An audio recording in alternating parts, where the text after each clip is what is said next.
buenos días a todos. Hoy vamos a hacer el ejercicio 3.13. En este ejercicio tenemos un cilindro que va cayendo por una superficie con un ángulo Z. Este cilindro va a ir rotando según vaya cayendo y va a ir aumentando su velocidad y su velocidad angular, y por lo tanto va a tener una aceleración y una aceleración angular.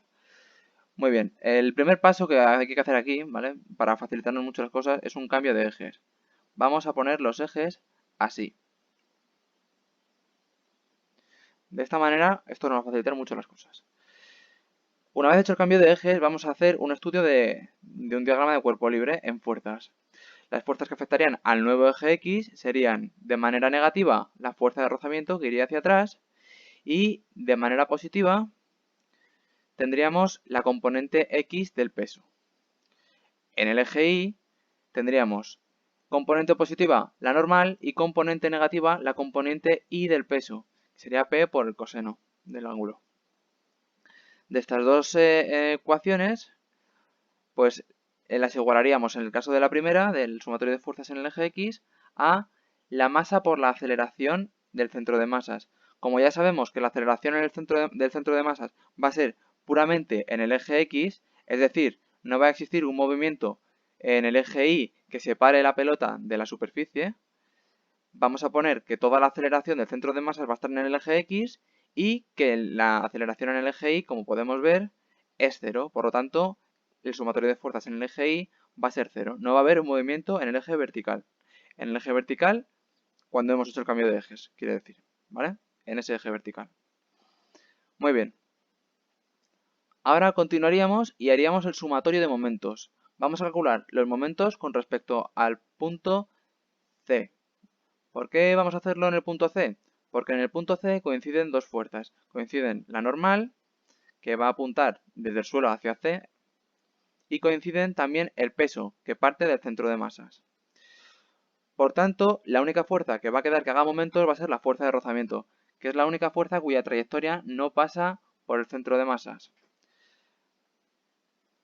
Muy bien, conocido esto, vamos a definir un alfa, que va a ir en sentido antihorario, ¿vale? Y vamos a ver que el momento que va a ejercer la fuerza de rozamiento va a ser en sentido horario, es decir, va a ser negativa. En el momento que va a ejercer esta fuerza de rozamiento va a ser negativo. Entonces el sumatorio de momentos va a ser igual a el momento que genera la fuerza de rozamiento, que es menos Fr por R, y esto va a ser igual a la aceleración angular por el momento de inercia del cilindro. ¿Cuál es el momento de inercia del cilindro? Pues muy fácil. Esto es de formulita básica, 1/2 de m por r al cuadrado. ¿Vale? Bueno, pues vamos a seguir ahora. Vamos a despejar esto un poco. La fuerza de rozamiento. Vamos a pasar la r al otro lado y el menos al otro lado. Y me queda que es al menos alfa por 1/2 de m por r al cuadrado partido de r. El r cuadrado, el cuadrado se va con la r de abajo. Y se me queda que la fuerza de rozamiento es menos alfa por 1/2 de m por r. Muy bien. Ahora ya tenemos tres ecuaciones, que serían la fuerza de rozamiento, tres ecuaciones que serían las obtenidas del sumatorio de fuerzas y las obtenidas del sumatorio de momentos. En este caso tendríamos como variables fuerza de rozamiento, que no conocemos su valor, la normal, que no conocemos su valor, también tendríamos en este caso la aceleración del centro de masas, de la cual tampoco conocemos su valor, y en el caso del sumatorio de momentos tenemos la aceleración angular. Por tanto, tenemos tres ecuaciones y tenemos cuatro variables. De aquí no podemos despejar nada. No podemos calcular ningún valor, quiero decir. Entonces, ¿qué más información tenemos que aportar a este problema? Bueno, pues tenemos que aportar la relación que existe entre la aceleración lineal y la aceleración angular. Para esto requiere un estudio un poquito más en profundidad. Entonces, vamos a observar un poco lo que viene siendo el cilindro. Vamos a tener un punto que no se va a desplazar, que va a ser el punto de contacto, que va a estar quieto, ¿vale? Este punto va a tener una aceleración normal por el mero hecho de estar digamos, en la parte exterior del círculo. Sin embargo, su aceleración tangencial va a ser cero, porque la aceleración del punto, ¿vale?, no va a tener componente en el eje X, va a tener solo componente en el eje Y. Es decir, este punto, el punto P, se va a mover con una aceleración normal, pero su aceleración angular va a ser cero. Va a tener solo aceleración hacia arriba. Por otro lado, tenemos que la aceleración de C ya la hemos definido como la aceleración de C. En este punto no hay aceleración normal y tampoco hay aceleración tangencial. Simplemente es la aceleración del centro de masas. Muy bien, pues ahora vamos a hacer un ejercicio de aceleración relativa y vamos a decir que la aceleración de P es igual a la aceleración de C más la aceleración de P con respecto a C. ¿Vale? Esto es del tema 1 también, lo vimos, esto es facilito. Ahora, la aceleración de P entonces será igual a la aceleración de C más la aceleración normal más alfa por R. En este caso, la aceleración de P, hemos dicho que solo va a tener la componente normal porque va a estar en el eje horizontal, va a estar estático, ¿vale? Entonces, aceleración de P solo va a tener la aceleración normal y esto va a ser igual a todo esto. Y por tanto, de aquí sabemos que la aceleración normal va a corresponder a esto. Por lo tanto, la aceleración normal es esto y el resto, la aceleración de C más alfa por R, va a ser 0. ¿Vale? Es decir, en resumen, el objeto no va a tener aceleración tangencial.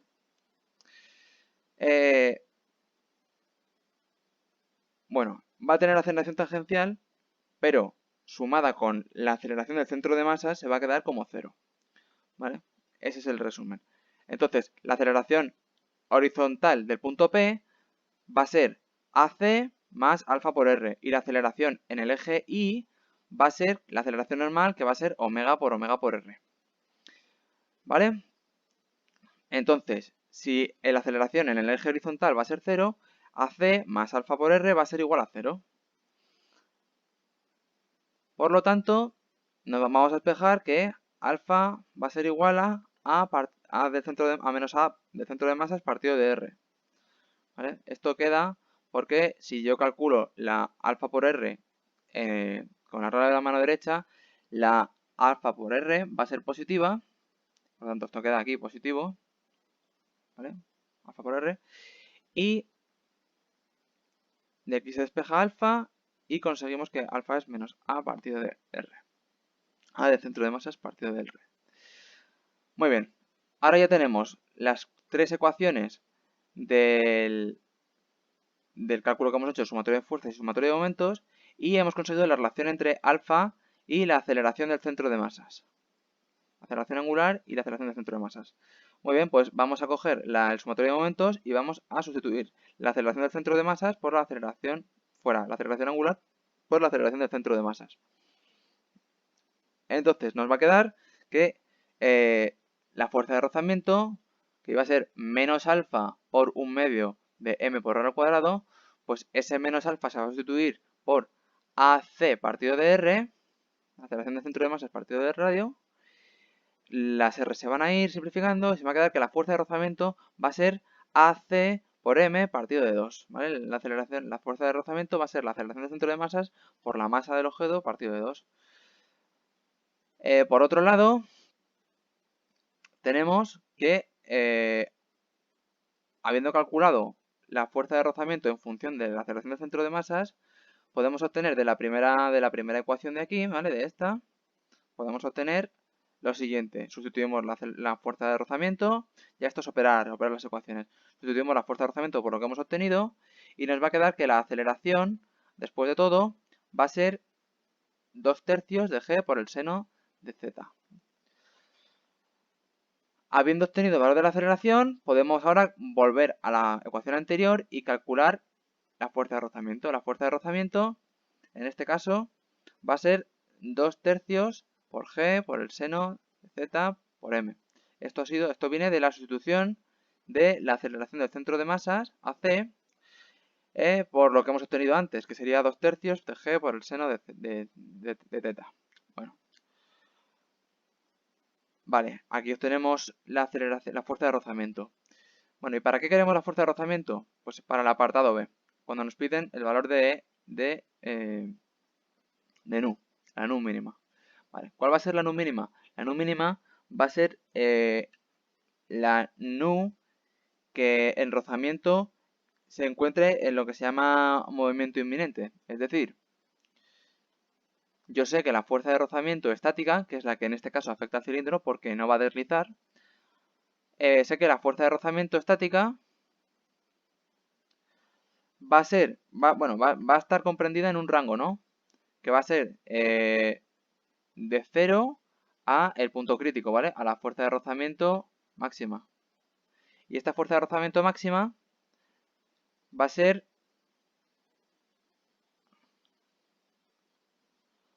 nu por la normal. De aquí extraemos que nu va a ser igual a la fuerza de rozamiento partido de la normal, ¿vale? Por lo tanto, obteniendo la normal de aquí, que la hemos extraído antes de la segunda ecuación, que la normal es m por g por el coseno de z, y habiendo obtenido la fuerza de rozamiento, ¿vale? Después de haber sustituido la aceleración del centro de masas, podemos calcular de esta manera el valor del coeficiente de rozamiento. El valor del coeficiente de rozamiento, como hemos dicho antes, va a ser la fuerza de rozamiento partido de la normal. La fuerza de rozamiento la sustituyo con lo que he obtenido y la normal la sustituyo con lo que he obtenido. Y aquí me va a quedar al final la tangente del ángulo partido de 3, que es lo que da el resultado. Vale, vamos a hacer un repaso de lo que llevamos hasta ahora. Primero hemos hecho un cambio de ejes, ¿vale? Cambio de ejes lo voy a poner aquí. Y una vez hecho el cambio de ejes, hemos calculado sumatorios de fuerzas y sumatorios de velocidades, perdón, y sumatorios de momentos y los hemos igualado a las aceleraciones por las masas y a las aceleraciones angulares por el momento de inercia respectivamente.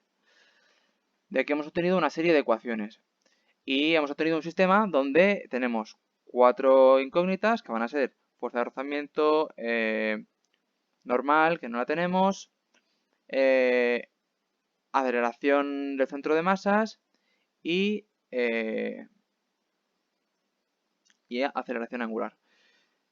Bueno, en este caso la normal sí que la tendríamos, pero no nos afecta a ninguna más. Entonces se podría decir que tenemos dos ecuaciones, la del sumatorio de momentos en el centro de masas y la del sumatorio de fuerzas en X, ¿vale? Con tres incógnitas que serían aceleración angular, aceleración del centro de masas y fuerza de rozamiento, que no las tenemos. Por tanto, tenemos una incógnita más, una variable más que el número de ecuaciones que tenemos. De aquí hemos obtenido como la ecuación adicional la relación que existe entre la aceleración angular y la aceleración del centro de masas. Lo hemos hecho por movimiento relativo y hemos obtenido que la aceleración angular es la menos aceleración del centro de masas partido del radio. En este caso ya obtenemos una ecuación adicional, por lo tanto el número de variables y el número de ecuaciones va a ser igual y podremos operar. Hemos resuelto el sistema obteniendo en primer lugar la fuerza de rozamiento, obteniendo en primer lugar la fuerza de rozamiento, sí, obteniendo la fuerza de rozamiento en función de la aceleración del centro de masas. Luego hemos obtenido la aceleración del centro de masas, el valor de la aceleración del centro de masas, y posteriormente ya obtenemos la fuerza de rozamiento, ¿vale? En valor en función de G, en función de la gravedad, ya como un valor, no en función de variables. Muy bien. Aquí nos ha faltado calcular la alfa, pero como vemos no va a ser necesario calcularla porque no nos la piden por ningún lado y no va a tener utilidad. Bien, posteriormente, habiendo obtenido la fuerza de rozamiento y sabiendo cuánto vale la normal, que es m por g por el coseno de θ, pues vamos a calcular la nu, ¿vale? Como fracción de fuerza de rozamiento dividido entre la normal.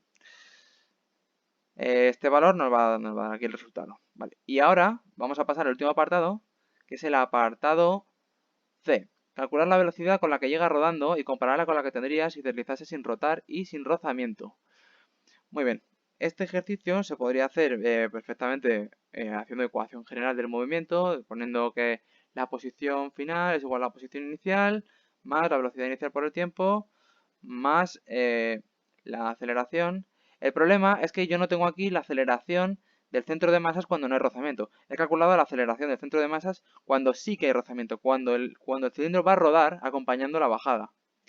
¿Vale? Por lo tanto, la manera más sencilla de calcular esto no es por ecuaciones generales, porque habría que repetir el problema entero sin fuerza de rozamiento, sino hacerlo por energías, que es mucho más sencillo. Entonces, vamos a echar un ojo a cómo sería la velocidad final. Sabemos que la energía cinética inicial es cero, porque va a partir del reposo, y que el incremento de energía cinética va a ser igual a la energía final menos la inicial. Como la inicial es cero, el incremento de energía cinética va a ser la energía cinética final. Por otro lado, el incremento de energía potencial va a ser el incremento de altura por G por M, ¿vale? Es decir, la energía potencial va a aumentar con la altura, como siempre, y en este caso el incremento de altura, como es un cilindro que está bajando, el incremento de altura va a ser negativo. Por lo tanto, el incremento de altura va a ser menos L por el seno del ángulo y aplicándolo en la fórmula del incremento de la energía potencial, pues daría este resultado que tenemos aquí. Bien, ahora se va a conservar la energía, va a haber conservación de la energía mecánica. ¿Por qué? Porque no hay fuerzas no conservativas. En este caso hay fuerza de rozamiento, pero es estática. Por lo tanto, si la fuerza de rozamiento es estática, no va a haber desplazamiento y no va a haber trabajo, en consecuencia. Sabemos que el incremento de energía mecánica va a ser cero y el incremento de energía mecánica, al fin y al cabo, es el incremento de energía cinética más el incremento de la energía potencial. ¿Vale? Por lo tanto, de aquí obtenemos que el incremento de energía cinética va a ser menos el incremento de energía potencial y como sabemos de antes, el incremento de energía cinética va a ser simplemente la energía cinética final porque la inicial es la cero. Por tanto, aquí obtenemos que la energía cinética final es igual a menos el incremento de la energía potencial. Muy bien. Ahora vamos a estudiar caso por caso si rueda y si no rueda. Vale, en el caso 1 con rozamiento, ¿qué va a ocurrir? En el caso 1 con rozamiento, sabemos que la energía cinética final se va a repartir entre la energía de rotación y la energía de traslación. ¿Vale? La energía de rotación sería el segundo elemento de esta igualdad, que sería un medio del momento de inercia del objeto por omega, y la energía de traslación sería la clásica de energía cinética de un medio por la masa por la velocidad al cuadrado. Entonces, aquí tenemos muchas variables, pero las podemos relacionar entre sí. Sabemos que omega es v partido de r y conocemos también que el momento de inercia del cilindro es un medio de la masa por el radio al cuadrado. Vale, de esta manera sustituimos en el segundo elemento, en la energía cinética de rotación, sustituimos omega y la energía, el momento de inercia, y nos va a quedar todo en función de la masa y de la velocidad. Aquí las R se irían con las R's, ¿bien? Y nos vamos a quedar como que la energía cinética final va a ser un medio de la masa por la velocidad al cuadrado, energía cinética de traslación, más un cuarto de la masa por la velocidad al cuadrado, energía cinética de rotación. Que esto va a ser, al final, la suma va a ser 3/4 de m por v al cuadrado. Ahora aplicamos lo que sabemos de antes, que la energía cinética final va a ser igual al menos incremento de energía potencial. Aplicamos lo que hemos obtenido y nos sale que despejamos la velocidad y al final la velocidad nos sale que es raíz de 4/3 de L por el seno del ángulo por G. Muy bien, ahora vamos a estudiar el otro caso que es aún más fácil, caso 2. ¿Qué pasa si baja sin deslizar? Es decir, no hay rozamiento. Es decir, no va a haber momento porque la fuerza de rozamiento es la única que ejerce momento y por lo tanto no va a haber rotación del objeto. Es decir, el objeto va a bajar, el cilindro va a bajar la rampa sin rozamiento y sin girar. Por tanto, la energía cinética final se va a reducir a la energía cinética de traslación. Si miramos más detenidamente la energía cinética de rotación, veremos que, como no rota, omega, la velocidad angular va a ser cero, por lo tanto, la energía cinética de rotación va a ser cero. Ahora bien, aplicamos lo mismo que hemos hecho antes, que la energía cinética final va a ser el menos incremento de energía potencial y despejamos la v. Y en este caso nos va a dar un resultado similar, pero con una diferencia de una constante. ¿Vale? Aquí encontramos que la diferencia al final está en el 2 y el 4/3. ¿Vale? Muy bien, pues esto es todo. Haciendo una recapitulación importante, en un primer momento haber hecho el cambio de ejes, porque si no las ecuaciones van a ser mucho más complejas y los resultados nos van a quedar con igualdades trigonométricas infumables. Luego, siempre tener en cuenta que tenemos que hacer sumatorio de fuerzas y sumatorio de momentos, que ese no se nos puede pasar por alto. Y para el sumatorio de momentos, importante calcular los momentos en un punto donde se me quiten los momentos de la mayor cantidad de fuerzas posibles, en este caso el centro de masas.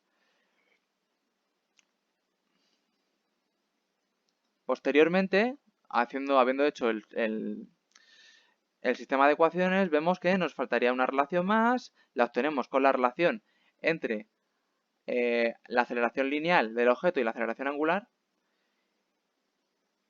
y ya con esa relación que tenemos ya podemos despejar el sistema de ecuaciones. Luego, para calcular el nu, el coeficiente de rozamiento, sabemos que la fuerza de rozamiento se va a distribuir desde 0 hasta la fuerza de rozamiento máxima, y la que yo busco es la fuerza de rozamiento máxima para calcular nu. De tal manera que se me quedaría como nu es igual a fuerza de rozamiento partido de n. Estos valores los he sacado del sistema anterior, y luego en el apartado C he calculado el sumatorio, bueno, he calculado la velocidad final a través de energías. En el primer caso con rozamiento, es decir, con energía cinética de rotación, y en el segundo caso sin rozamiento, sin rodar, es decir, sin energía cinética de rotación, obteniendo los resultados que veis aquí. Y bueno, y eso es todo este problema. Muchas gracias por verme.